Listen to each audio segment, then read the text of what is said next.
Hi everyone. आज हम क्या देखेंगे, ये वन लाइनर आपका है। भौगोलिक यंत्र और ग्रंथ और उनके लेखक को देखेंगे। उसके बाद क्या देखने वाले हैं, उसके बाद विश्व की जो प्राकृतिक वनस्पति घास भूमि है उनको देखेंगे, और उसके बाद विश्व के कुछ प्रमुख भूमि औषधि घास उसको देखेंगे। तो मतलब काफ़ी इंपॉर्टेंट चीज़, और कुछ मरुभूमियों को भी क्या स्थिति कहाँ पे वो भी देखने वाले हैं। तो वीडियो काफ़ी इंपॉर्टेंट होने वाली है। ये आपका कोई भी एग्जाम के लिए बेनिफिशियल होना, कोई भी एग्जाम हो सबके लिए बेनिफिशियल होने का हो गया। चैनल पर नए हैं सब्सक्राइब जरूर कर लीजिएगा, और लाइक से सब्सक्राइब बिल्कुल ना भूलें। साथ में PDF अगर चाहिए आपको टेलीग्राम से जुड़ सकते हैं, लिंक आपको वीडियो के डिस्क्रिप्शन में मिल जाएगा, या फिर टेलीग्राम वो माफ़ कीजिएगा यूट्यूब के अबाउट सेक्शन में जाके मिल जाएगा। चलिए शुरू करते हैं। सापेक्षिक आर्द्रता के मापन हेतु किस यंत्र का प्रयोग किया जाता है? तो किसका किया जाता है? हाईग्रोमीटर का प्रयोग किया जाता है। सापेक्षिक आर्द्रता को किस ग्राफ पर दिखाया जाता है? तो ये क्लाइमोग्राफ पर दिखाया जाता है। समुद्री गहराइयों का मापन किस यंत्र से करते हैं? तो ये बाथीमीटर से करते हैं। ठीक है। रिएक्टर स्केल का प्रयोग किसके मापन में किया जाता है? भूकंप के झटकों के मापन में किया जाता है। रिएक्टर स्केल किसकी तीव्रता में मापता है? तो ये भूकंप को मापता है। भौगोलिक यंत्र ओपोमीटर का प्रयोग कहाँ किया जाता है? तो ये दूरी माप के लिए किया जाता है। किसके लिए? दूरी माप के लिए किया जाता है। उच्च तापमान के मापन हेतु किस उपकरण का प्रयोग किया जाता है? तो ये पायरोमीटर का प्रयोग किया जाता है। किस भौगोलिक यंत्र द्वारा आकाश के नीलापन का मापन किया जाता है? तो ये साइनोमीटर। किसके द्वारा? साइनोमीटर। जो आकाश आपको नीला दिखाई देता है वो कैसे मापते हैं? तो साइनोमीटर के द्वारा मापा जाता है। विकिरण की तीव्रता को मापने के हेतु किस उपकरण का प्रयोग किया जाता है? तो ये एक्टिनोमीटर का प्रयोग होता है। मौसमी दशाएं शुद्ध क्षेत्रफल सायकाल के साथ एक दर्शाए जा सकते हैं। किस पे? इंग्रोग्राफ पर दर्शाए जा सकते हैं। क्षेत्रफल, संध्याकाल और मौसमी दशाएं ये सब एक दर्शाया है किसमें? इंग्रोग्राफ पर। भौगोलिक यंत्र इवेपोरीमीटर का प्रयोग कहाँ किया जाता है? तो ये जल वाष्प में किया जाता है। पवन की गति किस यंत्र से मापी जाती है? तो एनीमोमीटर से। किससे? एनीमोमीटर से। भूकंपी तरंगों का मापन किस यंत्र द्वारा किया जाता है? तो ये सिस्मोग्राफ के द्वारा किया जाता है। सिस्मोग्राफ के द्वारा। जल प्रवाह मापने के लिए किस यंत्र का प्रयोग होता है? तो ये क्रेंटीमीटर का होता है। ऑक्टास मापनी का प्रयोग किसके मापन के लिए किया जाता है? तो ये मेघाच्छादन की मापन के लिए क्या होता है। कैलोरीमीटर का क्या मापा जाता है उससे? तो ऊष्मा की मात्रा को मापा जाता है। मोह पैमाना से किसका मापन किया जाता है? तो ये चट्टानों की कठोरता का। नेफोमीटर किसका मापन है किया जाता है? तो ये बादलों की दिशा और गति इससे मापते हैं। ब्यूफोर्ट स्केल क्या दर्शाता है? तो ये पवन की गति को दर्शाता है। टी मापक किसका मापक किया जाता है? तो इसमें चक्रवातों का की जो शक्ति होती है उसको मापा जाता है टी मापक से। लाइसोमीटर किसका मापन किया जाता है? लाइसोमीटर से तो अंतरस्रावी जल की जो मात्रा है उसकी मापते हैं या नापते हैं। मानचित्र की दूरियों को मापने के लिए किस यंत्र का प्रयोग किया जाता है? तो ये ऑप्टिसोमीटर का प्रयोग होता है। मानचित्र की जो दूरियां होती है उनको नापने के लिए। बादलों की दिशा और गति को मापने वाले यंत्र को क्या कहलाते हैं? तो उसे नेफोस्कोप कहलाते हैं। अगर आप लोगों को पता हो मापने का मतलब क्या होता है, तो मापने का मतलब है नापना उसे। ठीक है, मतलब उसकी पता लगाना, उसको कितना बड़ा है, कितना छोटा है, या कितना कैसा उसका जो भी है चाल या दूरी हो भी है, तो मापना उसी को कहते हैं। मानचित्र का क्षेत्रफल किस यंत्र द्वारा निकाला जाता है? तो प्लेनीमीटर के द्वारा निकाला जाता है। सिस्मोग्राफ में क्या रिकॉर्ड होता है? भूकंप की तरंग रिकॉर्ड होती है इसमें। सभ्यता एवं जलवायु नामक भौगोलिक ग्रंथ के लेखक कौन है? तो ये कौन है? एल्सवर्थ हेंडिगटन है। मानव भूगोल के लेखक कौन है? तो रेड जेल है। प्रसिद्ध भौगोलिक ग्रंथ कॉस्मोस के लेखक कौन है? तो हम्बोल्ट है। प्रसिद्ध भौगोलिक ग्रंथ किताब उल हिंद के लेखक कौन है? तो अलबरूनी है। प्राचीन भौगोलिक ग्रंथ इलियड और ओडिसी किस विद्वान की रचना है? तो ये होमर की है। किसकी है? होमर की है। मेट्रोलिजिया नामक पुस्तक की रचना किसने किया था? तो ये अरस्तु ने किया था। किसने? अरस्तु ने। एर्डकुले किस विद्वान की रचना है? तो ये कार्ल रिटर की रचना है। Perspective on the nature of the geography के लेखक कौन है? तो ये हार्टसॉन है। जीवन एवं मृत्यु का भूगोल किस ब्रिटिश भूगोलवेत्ता की रचना है? सर डॉडले स्टाम्प की रचना है ये।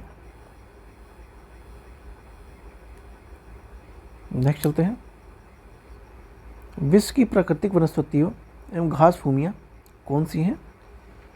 वन क्षेत्र में किसका फैलाव प्रतिशतता क्या सर्वाधिक है? तो ये शीतेश शंकुधारी वन का है। शीतेश कटिबंधीय शंकुधारी वन का सर्वाधिक विस्तार कहाँ पाया जाता है? तो ये आपका रूस में पाया जाता है। रूस का जो क्षेत्र है वहाँ पे शंकुधारी वृक्ष पाए जाते हैं अधिकतर। सदाबहार वर्षा वन कहाँ पाए जाते हैं?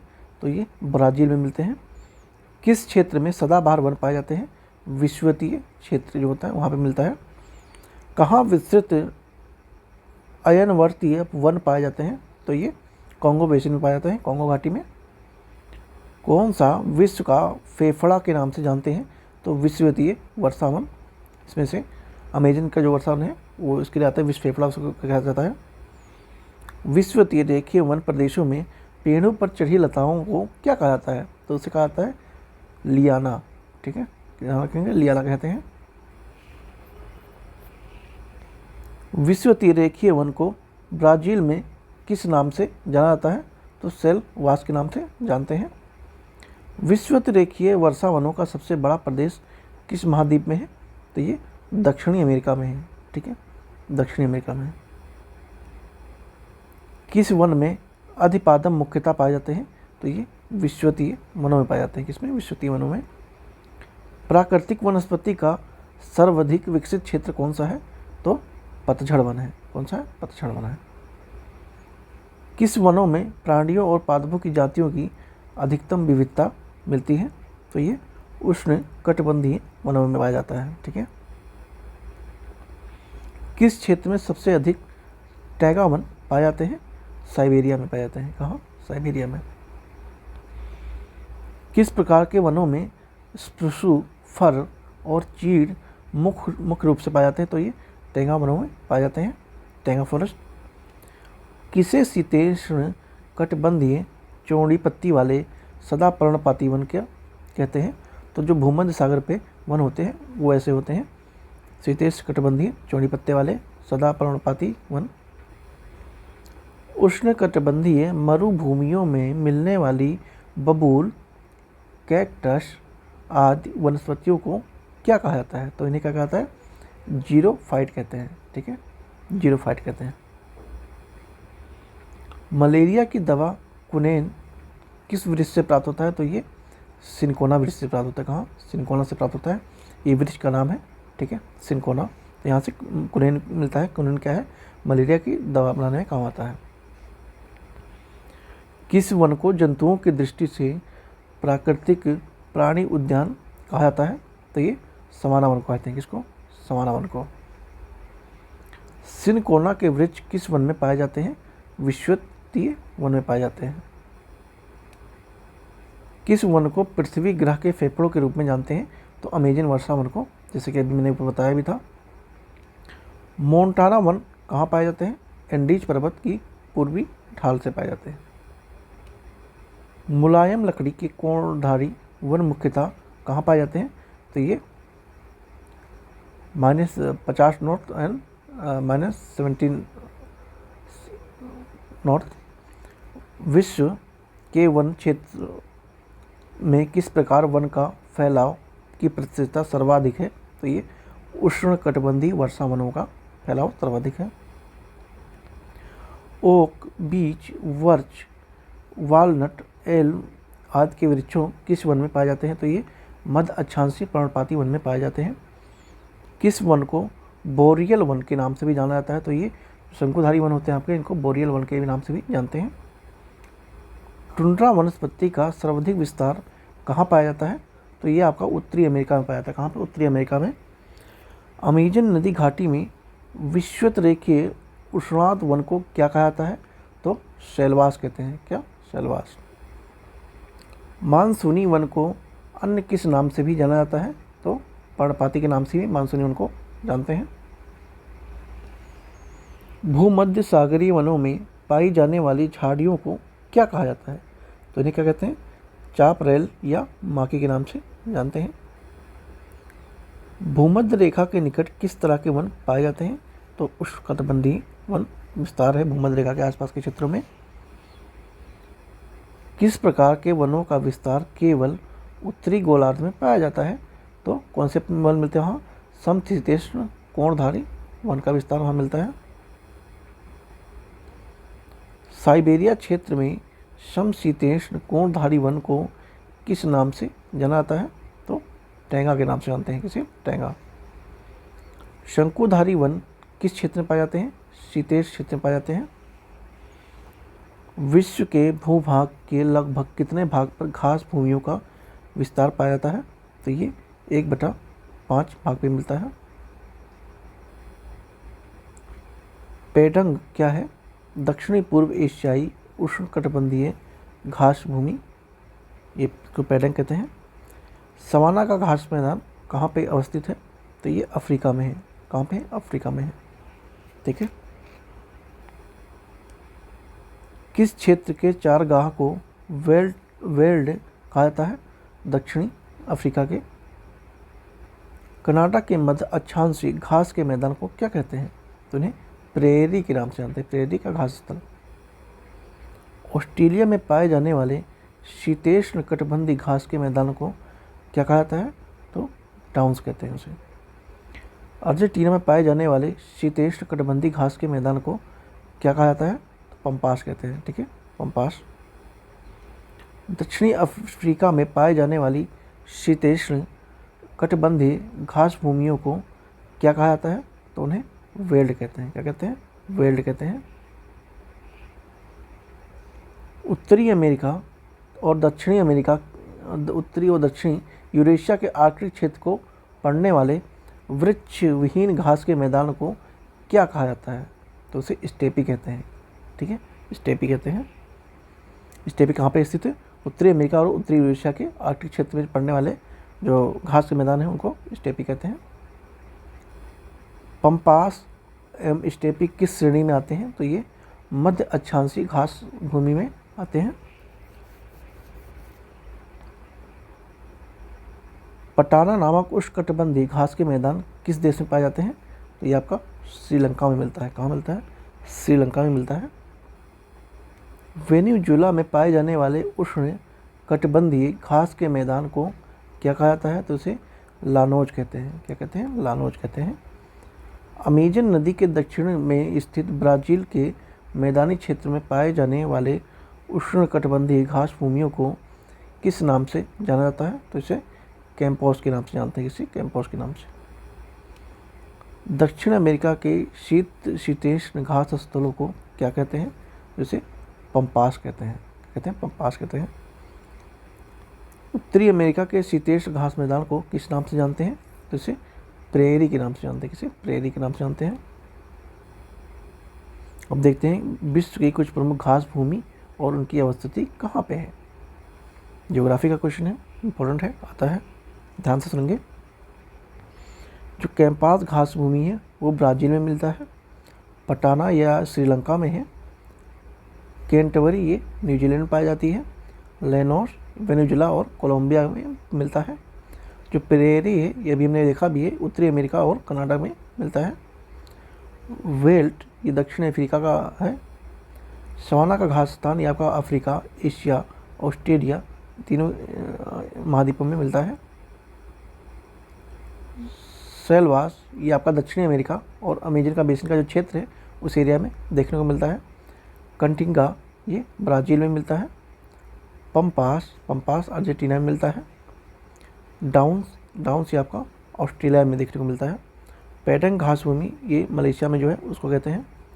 स्टेपीज साइबेरिया के क्षेत्र में और मचूरिया के क्षेत्र में देखने को मिलता है।